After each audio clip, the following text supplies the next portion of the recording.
இந்த காலை ஜெபத்தின் மூலம் உங்களை சந்திப்பதில் மிகுந்த மகிழ்ச்சி அடைகிறேன். இன்றைக்கும் நம்ம ஒரு காரியத்தை குறித்து தான் நம்ம தியானிக்க போறோம். ஒரு சின்ன அதிகாரத்தை எடுத்து அதை நம்ம தியானித்து, அதுல நமக்கு ஆண்டவர் இன்றைக்கு என்ன பேசுறார், அதன்படி நம்ம எப்படி நடந்துக்கணும் அப்படிங்கிற காரியத்தை தான் இன்னைக்கு நம்ம டீட்டெயிலா பார்க்க போறோம்.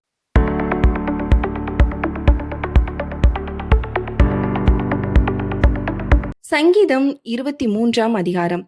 கர்த்தர் என் மேய்ப்பராயிருக்கிறார், நான் தாழ்ச்சியடையேன். அவர் என்னை புல்லுள்ள இடங்களில் மேய்த்து அமர்ந்த தண்ணீர்கள் அண்டையில் என்னை கொண்டு போய் விடுகிறார். அவர் என் ஆத்துமாவை தேற்றி தம்முடைய நாமத்து நிமித்தம் என்னை நீதியின் பாதையில் நடத்துகிறார்.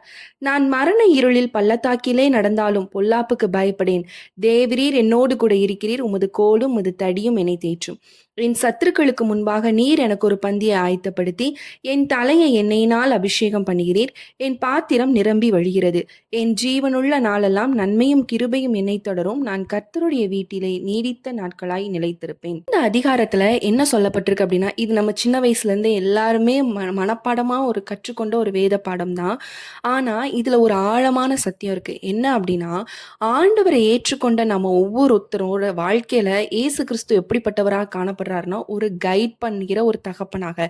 நம்மள ஒரு டீச்சர் எப்படி வந்து கைட் பண்ணுவாங்க ஒரு ஸ்டூடெண்ட்டை, அதே மாதிரி ஆண்டவர் நம்மளுடைய லைஃப்ல ஒரு டீச்சரா மாறிறார். நம்ம எது செய்யறது கரெக்ட், எது தப்பு அப்படிங்கிறத கைட் பண்ணுகிற, நம்மளை வழி நடத்தக்கூடிய தகப்பனாக அவர் நமக்கு ஒரு ஆசிரியராக இருந்து நம்மளை வந்து வழி நடத்துகிறார். இன்னொன்று பார்த்தீங்கன்னா, ஒரு சமாதானம் இல்லாத ஒரு வாழ்க்கையில நீங்க இருக்கீங்க அப்படின்னா, ஆண்டவர் என்ன பண்றாருன்னா, நம்ம போற வழியை கரெக்ட் பண்ணி ஒரு டீச்சரா இருந்து கைட் பண்ணி, நம்ம சில நாட்கள்ல வந்து நம்மளோட சுயத்துல சில முடிவுகள் எடுத்துருவோம். அந்த முடிவுனால நம்ம ரொம்ப கஷ்டப்பட்டு நம்ம குடும்பத்துல சமாதானம் இல்லாம நிறைய பாடுகள் எல்லாமே நம்ம அனுபவிச்சுட்டு இருப்போம். அந்த நேரத்துல கர்த்தாவே இயேசு சுவாமி என்னை காப்பாத்துங்க அப்படின்னு நம்ம கதறி அழும் பொழுது அவர் என்ன பண்றாரு அப்படின்னா, அமர்ந்த தண்ணீரண்டையில் ஒரு சமாதானமான ஒரு ஸ்தலத்துக்கு, நீங்க ஒரு கூச்சல் நிறைந்த ஒரு எப்ப பார்த்தாலும் சண்டை சச்சரவு அப்படிங்கிற ஒரு சூழ்நிலை நீங்க இருக்கீங்க அப்படின்னா, ஒரு சமாதானமான சூழ்நிலை, ஒரு அமைதலான ஒரு சூழ்நிலையா கர்த்தர் என்ன பண்ண போறார் அப்படின்னா மாற்ற போகிறார். மரண இருளில் பள்ளத்தாக்கிலே நம்ம நடந்தாலும், அதாவது ஆண்டவர் நம்மளை ப்ரொடெக்ட் பண்ற ஒரு தகப்பனாக காணப்படுறார். அவர் நம்மளுக்கு கற்றுக் கொடுக்கிறார். அவர் எப்படி எப்படி பண்ணோம் அப்படிங்கிறத பார்த்தோம்.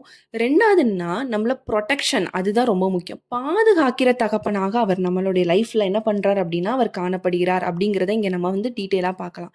அப்போ நம்ம மரண இருள் பள்ளத்தாக்குல ஒரு இருள் சூழ்ந்த பல வியாதிகள் இந்த மாதிரி சூழ்நிலை நம்ம காணப்பட்டாலும், கைவிடப்பட்டு அவ்வளவுதான் எனக்கு மரணம் எனக்கு நெருங்கிருச்சு அப்படிங்கிற ஒரு சூழ்நிலை நீங்க இருந்தாலும், ஆண்டவர் என்ன பண்றாருன்னா என் கூட இருக்கார், அதனால நான் பயப்பட மாட்டேங்கிற ஒரு நம்பிக்கை நமக்குள்ள இருக்கும் பொழுது அவர் என்ன பண்றாரு அப்படின்னா, அவரோட கோலும் தடியும் நம்மளை என்ன பண்ணும் தேற்றும். அப்போ நமக்குள்ள என்ன இருக்கணும்னா, அவர் என்னை கைவிட மாட்டார். ஒரு பலவீனம் வரும்போது ஒரு டாக்டர்ஸ் வந்து ஒரு ரிசல்ட் சொல்லும் பொழுது நமக்கு என்ன ஆயிருது அப்படின்னா உடஞ்சு போயிடும்.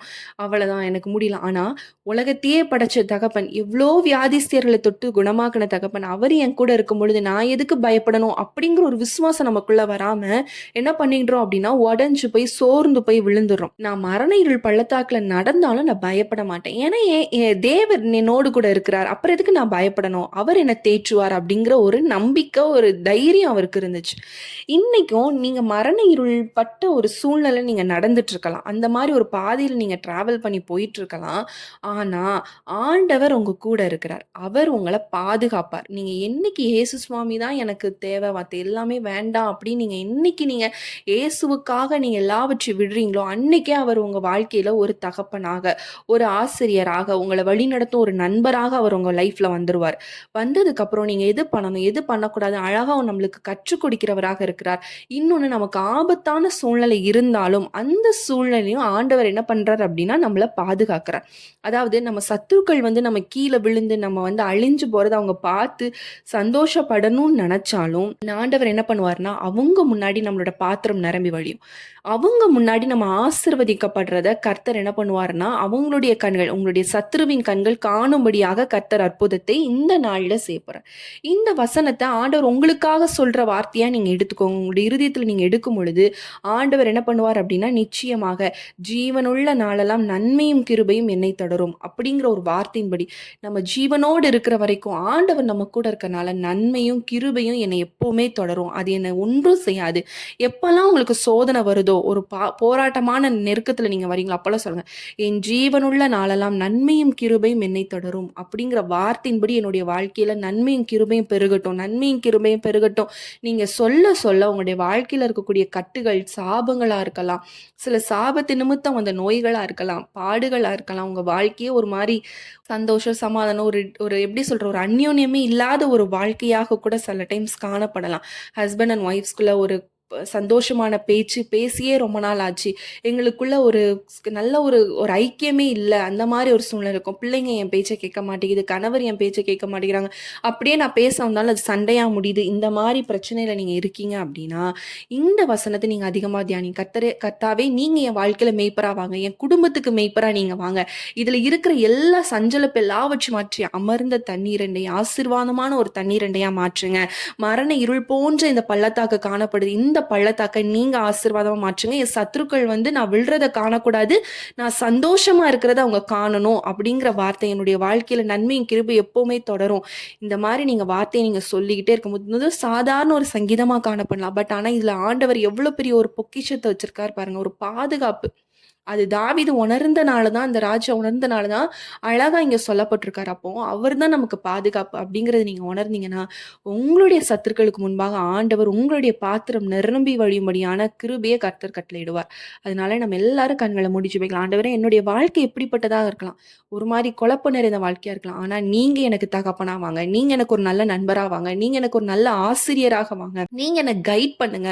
நான் என்ன செய்யணும், எது செய்யக்கூடாது கைட் பண்ணுங்க. நான் மரண இருள் மாதிரி சூழ்நிலை இருந்தாலும் கர்த்தாவே நீங்க எனக்கு கூட இருந்து என்னை வழி நடத்துங்க அப்படின்னு சொல்லி நம்ம இன்றைக்கு நம்மளுடைய குடும்பத்தையும் சரி நம்மளையும் சரி ஒப்பு கொடுத்து நம்ம ஜெபிக்க போறோம். எல்லாரும் நம்ம கண்களை மூடி ஜெபிக்கலாம். ஸ்தோத்திரம் தகப்பனே. அப்பா, இந்த காலை வேளைக்காக உமக்கு நன்றி செலுத்துகிறேன் தகப்பனே. இந்த காலை வேளையிலங்க தாவே நீர் எங்களோடு பேசியிருக்கிற வார்த்தைக்காக உமக்கு நன்றி அப்பா. எவ்வளவு சத்தியம் நிறைந்த அந்த ஒரு வார்த்தை அப்பா, எங்களுக்கு பாதுகாப்பான அப்பா, இவ்வளோ பெரிய ஒரு வார்த்தையை எங்களுக்கு நீர் கொடுத்திருக்கிறீரையா. கர்த்தர் எங்கள் மெம்பரா இருக்கும்போது அப்பா, நாங்கள் எதிலையும் குறைபட மாட்டோம் தகப்பனே. இந்த நாளிலேயும் தகப்பனே, எங்களோடு இணைந்து ஆண்டவரே ஜெபிக்கிற ஒவ்வொரு பிள்ளைகளுக்காகவும் கர்த்தாவே உம்முடைய சமூகத்தில் வருகிற தகப்பனே அப்பா, இதை யாரெல்லாம் பார்த்து கொண்டு எங்களோடு இணைந்து ஜெபித்து கொண்டிருக்கிறார்களோ அந்த பிள்ளைங்க வாழ்க்கையில கர்த்தாவே நீர் மேய்ப்பரா இருக்க வேண்டும் அப்பா. எந்தெந்த குடும்பத்துல கர்த்தாவே இந்த நாளில சஞ்சலங்கள், தவிப்புகள், வேதனைகளோடு இருக்கிறாங்களோ அந்த வீடுகளில இன்றைக்கு அப்பா இந்த வசனம் மூலமாக நீர் அப்பா அந்த குடும்பத்துக்கு ஆண்டவரே ஷப்பா ஆண்டவரே அப்பா நீர் மேய்ப்பரா இருக்கும்படியாய் கர்த்தாவே நாங்கள் ஜெபிக்கிறோம் அப்பா. ஏனென்றால் நீர் மேய்ப்பரா இருக்கும்போது அந்த குடும்பத்துக்கு வேண்டிய எல்லா பாதுகாப்பையும் கர்த்தாவே நீர் கட்டளையிடுவீர் தகப்பனே ஆண்டவரே ஷப்பா. எதுக்குமே குறைபடாதையா அந்த சங்கீதம் முழுவதும் அப்பா அந்த 23 சங்கீதத்துல அப்பா அவ்வளோ வார்த்தைகள் அடங்கி இருக்குதப்பா. மரண பள்ளத்தாக்குல நடந்தாலும் பொல்லாப்புக்கு பயப்பட என்று சொல்லுகிறீங்கப்பா ஆண்டவரே. எவ்வளவோ எங்களை சூழ்ந்து அப்பா நெருங்கி ஆண்டவரே எத்தனை பிரச்சனைகள் வந்தாலும் ஒரு மரண இருளுக்குள்ள நாங்கள் போனாலும் அந்த இடத்துல கர்த்தர் எங்களோடு கூட இருந்து அதில் காப்பாற்ற வல்லவராய் இருக்கிறீரே சப்பா.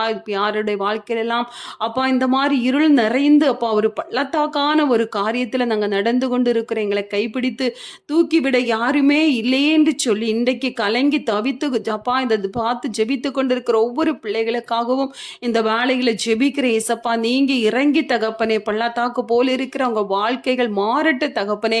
பிள்ளைகளுடைய கரங்களை பிடித்து கர்த்தர் நீங்க தூக்கி எடுக்க வேண்டுமாய் உடைய கரத்திலே ஏசப்பா ஒப்பு கொடுத்து அப்பா ஜெபிக்கிறோம் அப்பா ஆண்டவரே ஏசப்பா. நீர் பிள்ளைகளை ஆசீர்வதிக்கும்படியாக ஜெபிக்கிறோம் அப்பா ஆண்டவரே. நன்மையும் கிருபையும் தொடரும் என்று சொல்லியிருக்கீங்கப்பா. ஜீவன் உள்ள நாளெல்லாம் ஆண்டவரே அப்பா நாங்கள் உயிரோடு இருக்க நாளெல்லாம் உம்முடைய நன்மையும் கிருபையும் எங்களை தொடரும் தகப்பனே.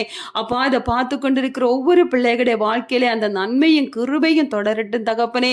எதுவுமே இல்லையே எதுவும் இல்லைன்னு சொல்லி கலங்குகிற பிள்ளைகளுடைய வாழ்க்கையில உங்க அந்த நன்மைகள் கிருபைகளும் பிள்ளைகளை தாங்கட்டும் தகப்பனே.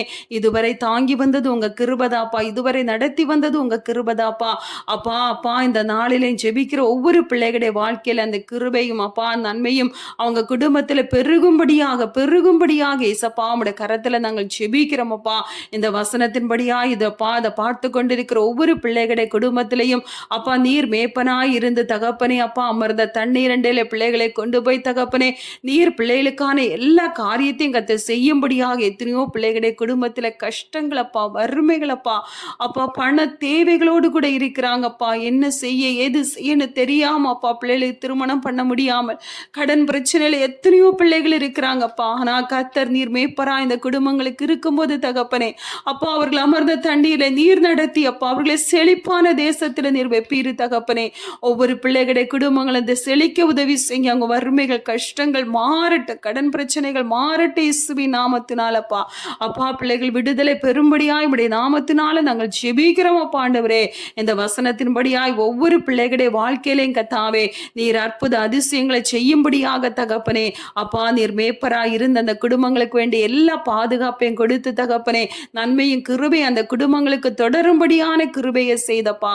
அந்த குடும்பங்களை நீர் பாதுகாத்துக் கொள்ளுகிறதற்காக எங்களோடு இணைந்து ஜெபிக்கிற எல்லா பிள்ளைகளுடைய குடும்பத்தின் மேலும் உங்க விசேஷித்த பாதுகாப்பின் கரம் தகப்பனே. அவங்க பிரச்சனை போராட்டங்களிலிருந்து விடுவித்தப்பா. நீர் மேய்ப்பரா இருந்து பிள்ளைகளை வழிநடத்த போறதற்காய் உமக்கு ஸ்தோத்திரம் ஸ்தோத்திரம் ஸ்தோத்திரம் ஸ்தோத்திரம் அப்பா. இந்த வசனத்தின்படியாய் நீர் ஒவ்வொரு பிள்ளைகளை ஆசீர்வதிக்கிறீர். இந்த நாளில விசேஷித்த கரம் ஒவ்வொரு பிள்ளைகளுடைய குடும்பங்களுக்குள்ள இறங்குகிறதப்பா. ஒவ்வொருவரையும் நீர் ஆசீர்வதிக்கிறீரப்பா. அவங்களுக்குள்ள இருக்கிற எல்லா சஞ்சலங்களையும் கர்த்தர் மாற்றி தகப்பனே ஒவ்வொரு பிள்ளைகளையும் அப்பா நீர் ஆசீர்வதிக்கிறதற்காய் உமக்கு ஸ்தோத்திரம் ஸ்தோத்திரம். அந்த நன்மையும் கிருபையும் அவர்களை தொடுகிறதற்காய் உமக்கு ஸ்தோத்திரம் ஸ்தோத்திரம் ஸ்தோத்திரம் ஸ்தோத்திரம் அப்பா. எங்களை தாழ்த்தி ஒப்பு கொடுக்கிறோம் எங்க நல்ல பிதாவே, ஆமென். என் ஆத்துமாவே கர்த்தரை ஸ்தோத்திரி, என் முழு உள்ளமே பரிசுத்த நாமத்தை ஸ்தோத்திரி. என் ஆத்துமாவே கர்த்தரை ஸ்தோத்திரி, கர்த்தர் செய்த சகல உபகாரங்களையும் மறவாதே. ஆமென். இந்த நாளிலும் கேட்ட இந்த வார்த்தையின்படி கர்த்தர் நிச்சயமாய் உங்களை ஆசீர்வதிப்பார். அதாவது உங்களுடைய வாழ்க்கையில நன்மையும் கிருபையும் பெருகும்படியாக கர்த்தர் கட்டளையிடுவார். இந்த வார்த்தை இந்த அதிகாரத்தை நீங்க அதிகமா தியானிங்க. ஏன்னா இது நம்மளுக்கு ஃபெமிலியரானதுனால நம்ம இதை அதிகமா சொல்ல மாட்டோம். இது சின்ன பிள்ளைங்களுக்கு சொல்லிக் கொடுக்கறதோடு அப்படி நிப்பாட்டிடுவோம். ஆனா இதுல அதிக சத்தியங்கள் நிறைந்திருக்கு. போராட்டங்கள் மத்தியில நீங்க நடந்துட்டு இருக்கீங்க அப்படின்னா இந்த சங்கீத பகுதியை நீங்க சொல்லி பாருங்க. நிச்சயமா உங்களுடைய வாழ்க்கையில ஒரு பெரும் வெற்றி ஆண்டவர் கட்டளையிடுவார். இந்த ஜெபம் உங்களுக்கு ரொம்ப யூஸ்ஃபுல்லா இருந்திருக்கும் என்று சொல்லி நாங்க கர்த்தருக்குள் விசுவசிக்கிறோம். உங்களுக்கு ஜெப குறிப்புகள் இருக்கும் அப்படின்னா ஸ்கிரீன்ல தெரியல வாட்ஸ்அப் நம்பருக்கு நீங்க மெசேஜ் பண்ணுங்க, இல்லைனா வாய்ஸ் நோட் மாட்டுங்க. கண்டிப்பா நாங்க உங்களுக்காக ஜெபிக்கிறோம். மீண்டும் உங்களை அடுத்த ஜெபத்துல சந்திக்கிறோம். கர்த்தர் உங்களை ஆசீர்வதிப்பாராக. ஆமீன்.